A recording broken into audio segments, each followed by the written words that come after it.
Is it the tongue or is it something else? Let's talk about it today. I know there's a lot of problems that arise from trying to figure out what to do with your tongue as you sing.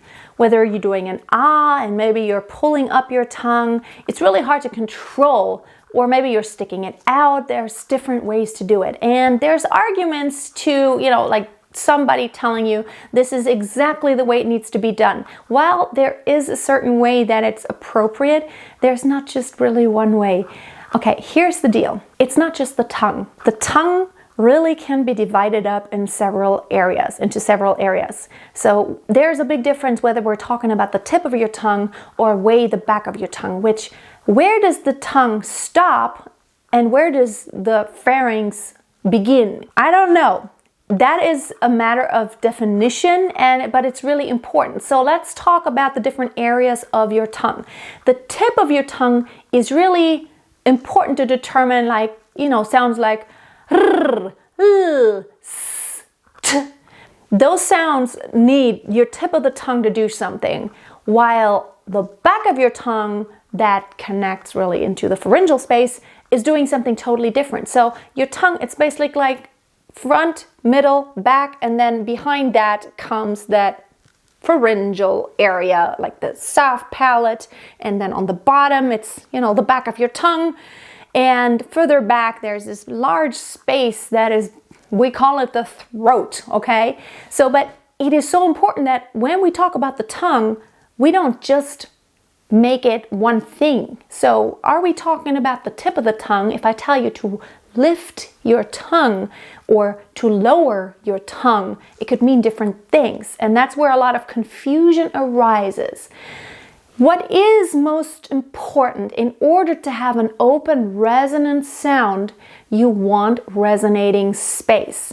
When it's really all closed back there in your throat, which connects to the back of your tongue, it doesn't matter how low your tongue is, that is like just where you see it in your mouth. When your back of the throat is closed, it doesn't matter what the rest of your tongue does. So when we're talking about tongue, we have to be specific. So I could go, ah, ah, ah. Although I'm keeping the tip of my tongue really down, when my throat is closed, it is not an ah anymore. Vice versa, when I go ah, ah, see, now I kept the back of my throat open, but the tip of my tongue moved and it created a different sound, no longer an open ah. In order to keep the open ah, I have to make as much space as possible. So I have to get that opening as wide as possible without really involving the jaw too terribly much. It's really what's in there. So the tip of the tongue is low, the middle of the tongue is low, and way the back of your tongue. And you can't really just move the back of your tongue. The truth is the soft palate always moves in conjunction with what's like on the opposite, on the lower side there.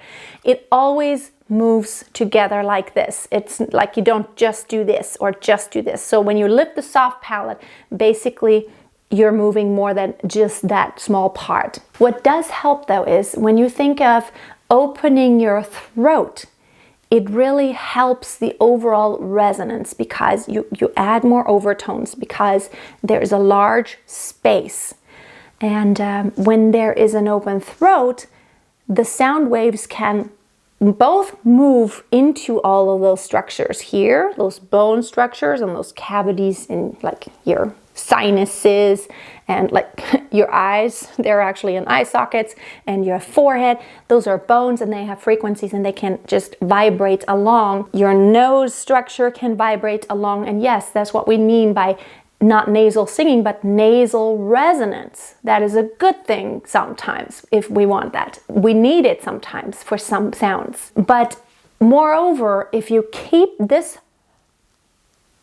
the back of your tongue, that where that uvula is and everything that's behind, when you keep that nice and open and that lower part lowered and the upper part raised, that's when the sound also can move into the mouth area, which is also another large area. It's like this big, right? Depending on your head size, but it doesn't matter how big your lips are. This space inside, it has a lot of space for variation.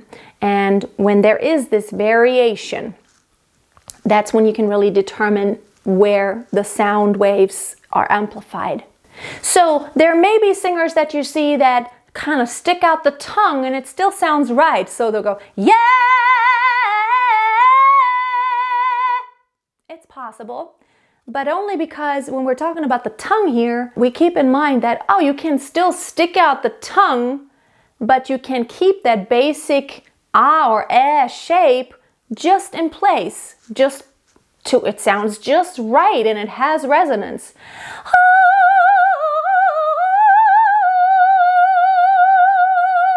It has some effect, but since I'm keeping the back of my tongue, which I don't know if it's the tongue still.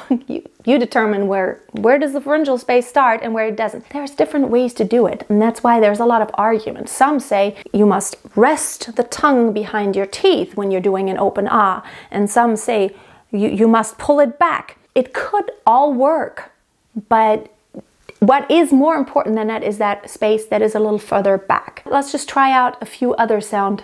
Let's try an E.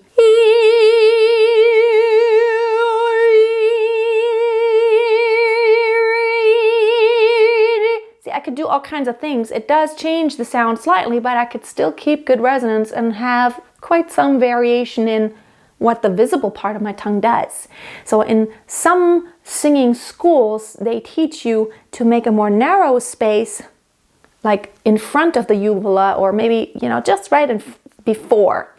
But what is most important is that resonating space that is further back, that stays open. Try it out. There are a lot of videos out there. It's not always cut and dry. It's not always, well, this is exactly right and this is exactly wrong. You have to try it out what works for you. What is most important though is that you want to ultimately just pay attention to the sound that everything results in.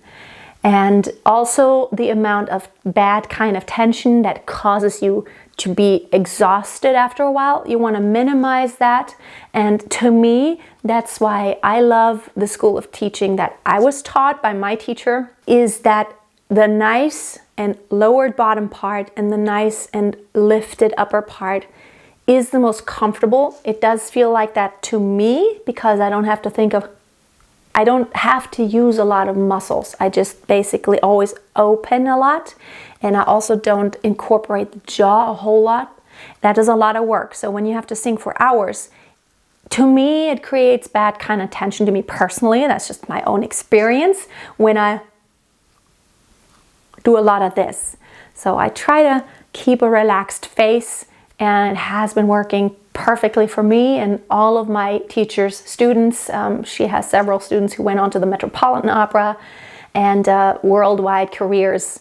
So thank you so much for watching today. Give the video a thumbs up if you liked it, and comment below how you were taught maybe, or what your struggles are with the tongue positions. I hope you have a most wonderful week. Check out my free resources on my website right here. Just check out free stuff. Tons of really good stuff, and I'll see you next time. Bye. Amazing grace, how sweet the sound that saved a wretch like me.